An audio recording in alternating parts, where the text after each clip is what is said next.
Hi, Purple Ella here and welcome back to my channel. So I recently got access to the YouTube community tab, which means that I'm able to share little posts, little memes, little things that I've thought of with you throughout the week. But one of the things that I'm going to be doing every week is giving you a choice between two videos so that you can choose which video you would most like to see me make each week. If you aren't already subscribed to my channel, then please do so, and then you'll have access to that community tab and you'll be able to vote on which video you'd like to see me make. This week's winning video was how to talk about an autism diagnosis with your wider circle.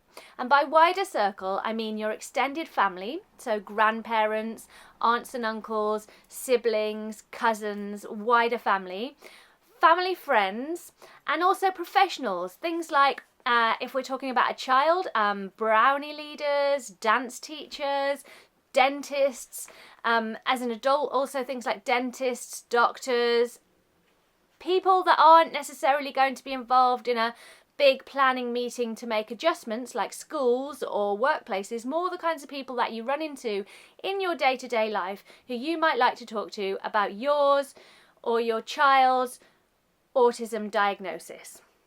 So this can be a tricky one because for many people, when they've received an autism diagnosis or when their child has received an autism diagnosis, it can be a difficult topic to talk about.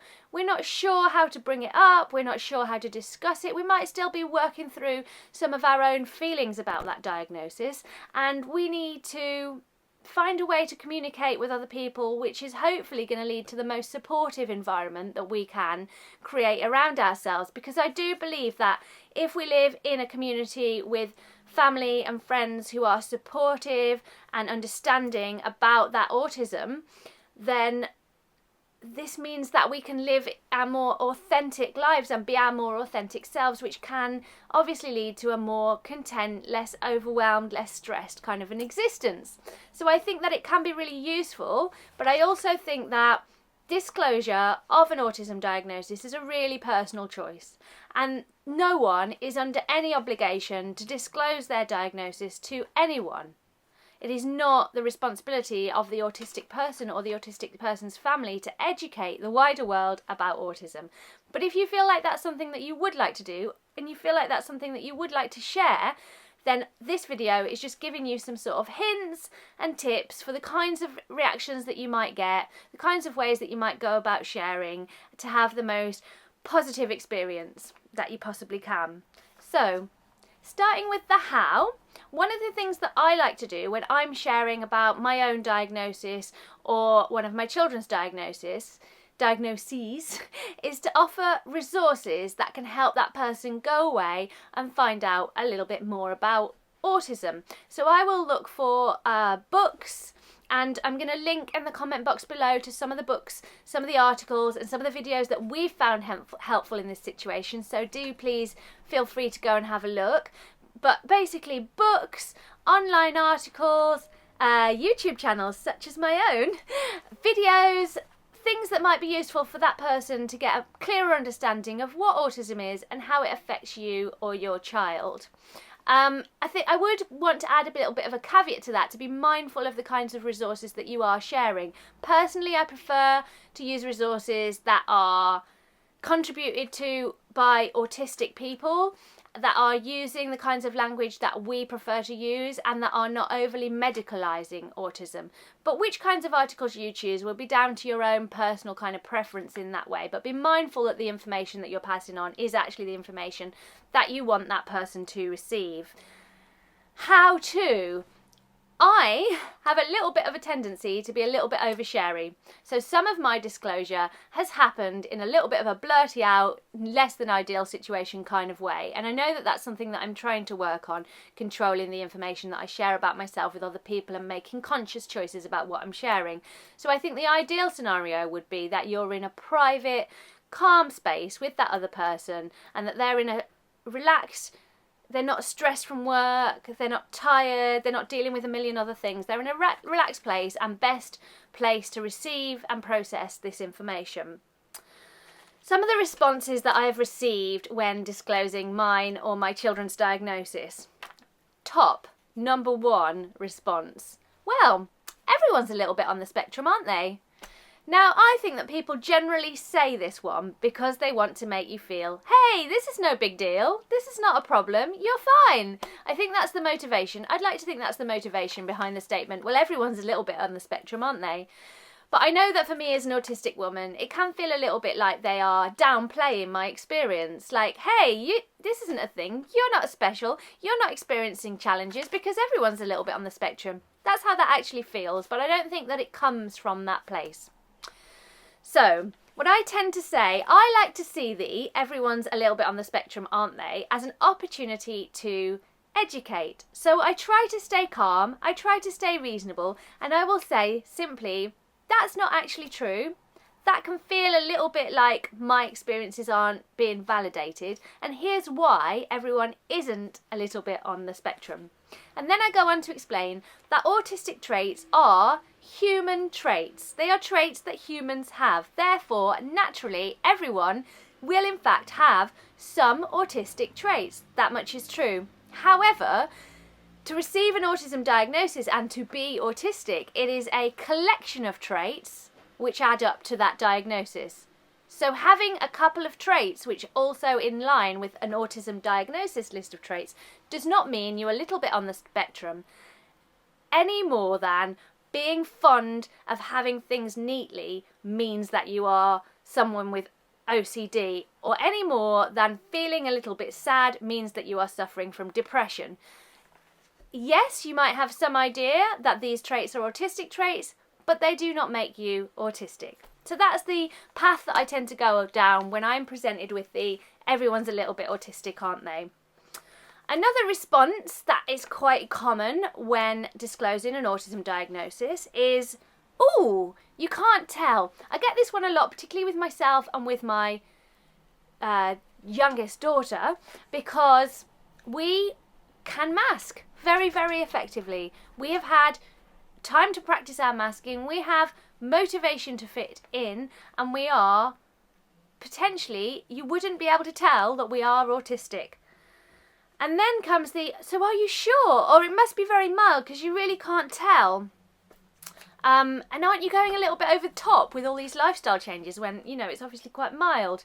This stuff can be really difficult to hear. Because if you're someone like me who actually experiences quite a significant amount of challenges as a result of some of my autistic traits, to hear you can't tell, it's not that big a deal, aren't you being a bit extreme, aren't you trying to label yourself with something, can really feel like I don't hear your experience as valid, I don't hear what you're saying as true, and I've got my own opinion about it and I think you're wrong. That's what it feels like. So I really don't like this response, and to be honest with you, I feel like when I get this response, I'm not entirely equipped to deal with it, because it's not my responsibility to explain to you in great detail why you can't always tell someone's autistic, and why I'm sure that I'm autistic, and what lengths I went to get the diagnosis, and what kind of assessment I had, and you know, it's not my responsibility. But because of the work that I do tend to try and go in with kind and tolerant education rather than irritation. So I will get into talking about masking, and I will get into talking about the quieter, sometimes labelled as female presentation of autism, and I will talk about how that can look, and I will talk about what my experience is, and I will talk about how significantly my diagnosis does in fact impact on my life. And I will talk about this for as long as the person will listen, and hopefully by the end of it, even if they've not immediately absorbed the information, they're going to go away and they're going to give that some thought, and maybe I have left the world with someone who is better prepared the next time someone tells them that they've been diagnosed with autism. The final and most fantastic response that you can receive is, okay, what does this mean? How can I help? What does that look like? How is that for you? Any kind of questions along the line of, I don't really understand this, but I want you to teach me.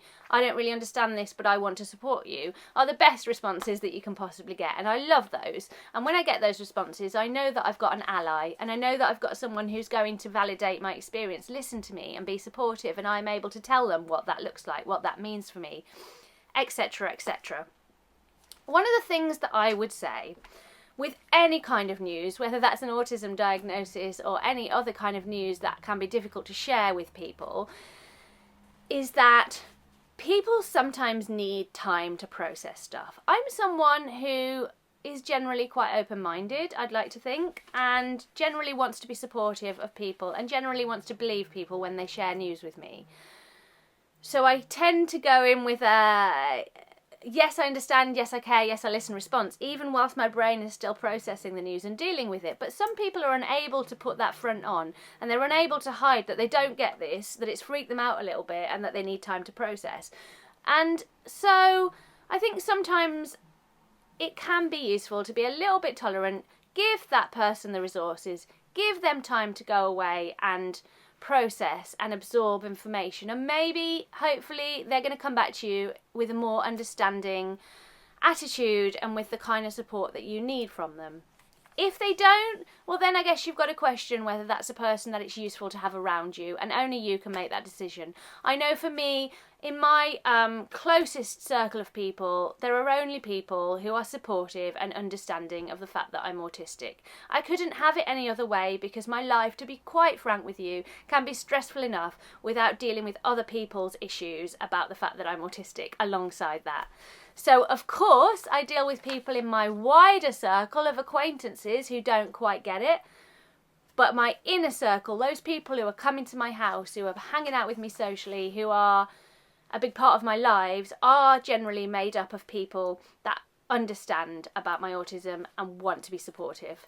And that's important to me. And this is not something that's come about by accident. This is something that I have deliberately chosen to do in terms of deciding who it is that I'm closest with. So one of the challenges in this particular area of, well, if you're not going to be supportive and you're not going to be understanding, then you're not going to be in my life, can be a challenge when it comes to things like family, grandparents, siblings, people who you're not really wanting to cut out of your life because you love them and in general you have a good relationship with them, who are having a really hard time processing and dealing with this diagnosis. And for me, I think time is a great thing. You know, they might not be great right now, they might be better a year down the line, but I think what I would want to do is minimise the impact of their attitude, particularly if we're talking about a child with a grandparent or an aunt or an uncle who's going, yeah, they're not really autistic, this is no big deal, or oh, they're just naughty, or oh, you're just not parenting them properly, any of that nonsense, frankly. If you're dealing with that from a close family member who you're not wanting to cut out of your life because you love them, I would probably agree to disagree. I would probably ask to have some boundaries in place. So yes, you can feel this way about autism. You can feel this way about my parenting. I don't want to hear about it, and I don't want my child to hear about it. And that's that. And if they can't respect that, then I guess you've got some real thinking to do. But the majority of people, even if they feel differently to you about something, it might just be, you know, that whole don't talk about religion or politics over the dinner table kind of thing, because it tends to get heated. This could just be put in the category of something that we are not going to be discussing and that you are not going to be discussing in front of my child. But we want to have a relationship with you, so we're going to have a relationship with you, but on those terms. So that can be an alternative to the sort of you're either in or you're out kind of thing, which can be difficult to manage when we are talking about close family members. So, I hope that that was helpful for you. I hope that you have good experiences sharing yours or your child's diagnosis with the people that you love in your life. I really, really hope that for you. If you're not already, don't forget to subscribe to my channel. If you really enjoyed this video, if you found it useful, please do share it. Subscribing and sharing are the most helpful things you can do to support my channel, and I really appreciate them. I'll be back next week with a final video ahead of taking off a couple of weeks for Christmas. I'll be putting it up probably on Friday in the community tab, which video you can vote on. So check that out, and I'll catch you next week. Bye!